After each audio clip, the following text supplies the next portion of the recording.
Well, you are the older sister, but you're not that much older. And don't tell me carrot-colored hair is aging, because I've heard that one before. It's auburn, said Quill, greeting this familiar family argument as a splendid diversion. Well, strawberry-colored hair, Meg conceded. Does fruit-colored hair sound better than vegetable-colored hair? I think not. Anyway, 33-year-old women don't need facelifts. We can't afford it anyway. We could afford the Caribbean, couldn't we? It's cheaper. We can't even afford a 20-year-old lifeguard, and they come really cheap. Doreen will throw sea salt in your bathwater. I wouldn't have to pay a lifeguard. Central New York is full of muscled volunteers that'd love to join me in the tub. Harvey can run an ad in the personals column. That's cheap. Harvey cleared his throat uneasily. Speaking of affordability, said John Raintree, Harvey's on the clock. We need to settle this. We've got a cash flow problem, and we've got to decide how to solve it. Tall, quiet, with a chiseled nose and textured skin that reflected his 3/4 Onondaga blood, John kept the inn from widening into a wholly unstable orbit. Without John, Quill thought, not only would things fall apart and the center fail to hold, the general ledger would be a total mess. After 4 years in the business, she wasn't entirely sure about the differences, if any, between accounts receivable and accounts payable.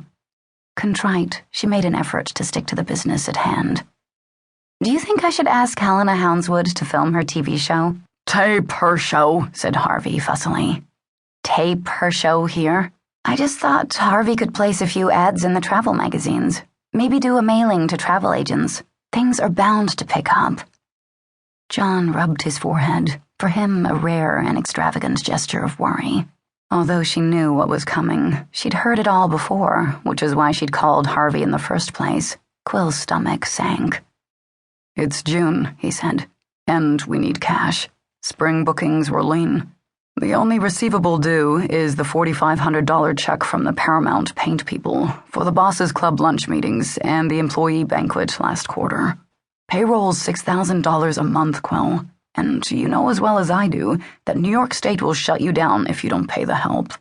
Bookings are down 45% from last year. For the rest of the summer, all we have is the monthly Chamber of Commerce meetings and 2 weeks of reservations for the Friends of Fresh Air. Nobody told me about them, said Meg. Friends of what? It's an environmental group, said Quill. The director and his wife are coming in today. The rest of the group will be in tomorrow. 15 rooms, 28 people. It's on the bulletin board, Meg. I seen it, said Doreen. It's the note marked FOFA 28. Fish on Friday, said Meg. I thought we were having 28 dinners of fish on Friday. That'd be FOF28D, said Quill, who was experimenting with a new shorthand system. And it'd be in the meals column, not the rooms column. I explained that at our last meeting. What the heck am I supposed to do with my order for 2 crates of coho salmon? Mousse, Quill suggested. Pâté, said Meg. Terrine. Aspic. I hate aspic.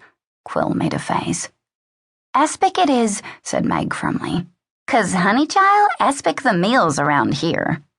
Quill groaned. Meg burst into laughter. Them two would cavort if the devil himself called at the front door, said Doreen, to nobody in particular. I like this here idea Harvey has about war. You would, said Meg. Doreen had a propensity for whacking those who infringed on her value system, which, like those of the very best dog trainers, was direct and unambiguous. She'd developed a bucket-to-the-knees, broom-handle-to-the-midsection technique that owed a lot to old Bruce Lee movies. She was, Quill thought fondly, pretty agile for a 50-ish widow with a tough life behind her. John cleared his throat. The Friends of Fresh Air represent a nice piece of business for June. We could use a lot more just like it for July and August. What's coming in for July and August? Said Meg. Nothing. Nothing? No guests and no cash, said John firmly. Just the check from the Paramount paint people. Income from the Friends of Fresh Air won't be in for another 60 days since they've all paid by credit card. We'll have to go into our line of credit. And unless I can show the bank significant business third quarter, they're going to be difficult about it. Nothing, said Meg. Oh, God, it's my fault, isn't it? It's all my fault. Meg, it's not your fault, said Quill. Your business is off.